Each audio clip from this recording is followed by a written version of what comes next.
Hello everyone, हम आज cell के बारे में पढ़ने वाले हैं।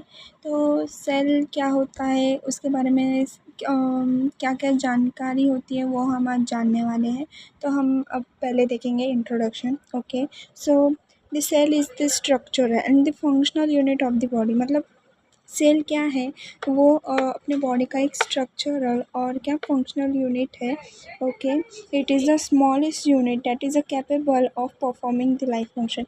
ये क्या है, स्मॉलेस्ट यूनिट है जो अपने जो क्या करता है, वो कैपेबल है अपने लाइफ फंक्शन को फॉर्म करने में।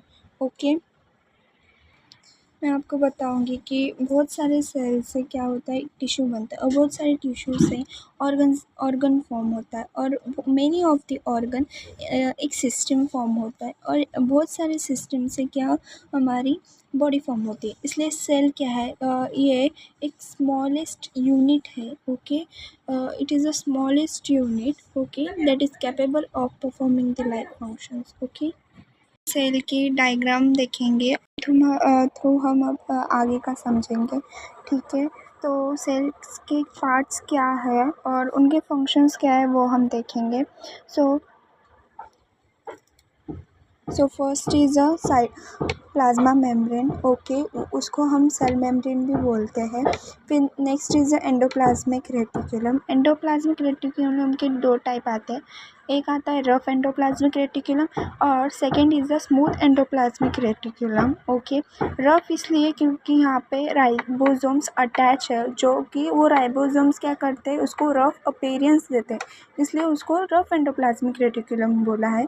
और स्मूथ एंडोप्लाज्मिक इसलिए क्योंकि वहाँ पे राइबोसोम्स अब्सेंट है, वहाँ पे रफ अपीयरेंस नहीं आता, इसलिए वहाँ पे स्मूथ एंडोप्लाज्मिक रेटिकुलम है।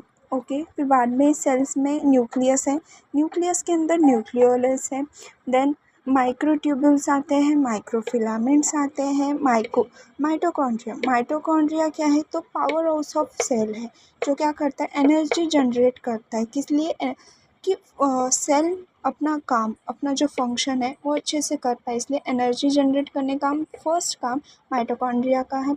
Okay, then lysosomes, Golgi apparatus. Okay, then cytoplasm. Cytoplasm के अंदर सब ये जो ऑर्गन्स है वो क्या रहते हैं, सेट रहते हैं।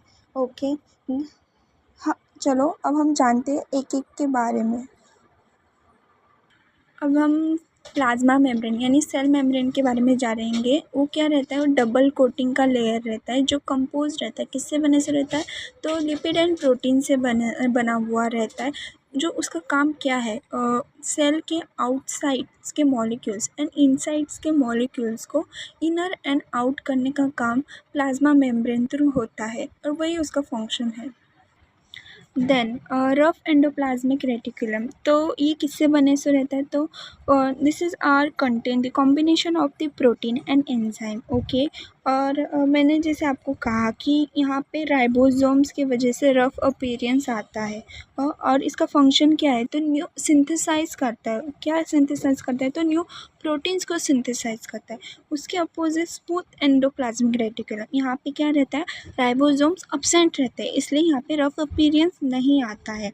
और इसका काम क्या है, तो न्यू लिपिड्स सिंथेसाइज करना इसका काम है। और इसका वाइटल रोल ये भी है कि वो कार्बोहाइड्रेट्स एंड ड्रग मेटाबॉलिज्म का भी काम करता है। देन तो अब हम देखेंगे कि पेरिऑक्सीसोम्स क्या होते हैं। तो पेरिऑक्सीसोम्स ये मॉलिक्यूल है एंडोप्लाज्मिक रेटिकुलम के। एंडोप्लाज्मिक रेटिकुलम के मॉलिक्यूल्स का नाम है पेरिऑक्सीसोम और पेरिऑक्सीसोम गोल्गी एपरेटस के साथ जॉइंट होता है और बाद में गोल्गी एपरेटस में जो एनर्जी रहती है, जो प्रोडक्ट्स जो सेल को चाहिए रहता है, वो ब्रेक डाउन होके लाइसोसोम्स में फॉर्म होते हैं। और लाइसोसोम्स क्या करता है, वो जो एनर्जी है वो सेल को प्रोवाइड करता है। देन माइटोकॉन्ड्रिया ये पावर हाउस है सेल का, जो क्या फॉर्म करता है, ATP energy means adenosine triphosphate. ये जो एनर्जी है वो फॉर्म करने का काम माइटोकॉन्ड्रिया का होता है। ओके, देन न्यूक्लियस क्या है, न्यूक्लियस ये मास्टर कंट्रोल है सेल का। ओके। इसमें क्या रहता है, ये क्या कंटेन करता है, तो ये वेरियस जीन्स और डीएनए जो है वो कंटेन करने का काम न्यूक्लियस का है। Okay. Then microfilaments and microtubules, ये क्या है, एक रिजिड प्रोटीन सब्सटेंस है। ओके। जो फॉर्म करते हैं internal skeleton. Okay. The cell known as the cytoskeleton, इसको क्या बोलते हैं, साइटोस्केलेटन भी बोलते हैं। और कुछ जो माइक्रोट्यूबल्स है वो क्या करते हैं, वो सेंट्रियोल्स एंड माइटोटिक का काम करते हैं। ओके।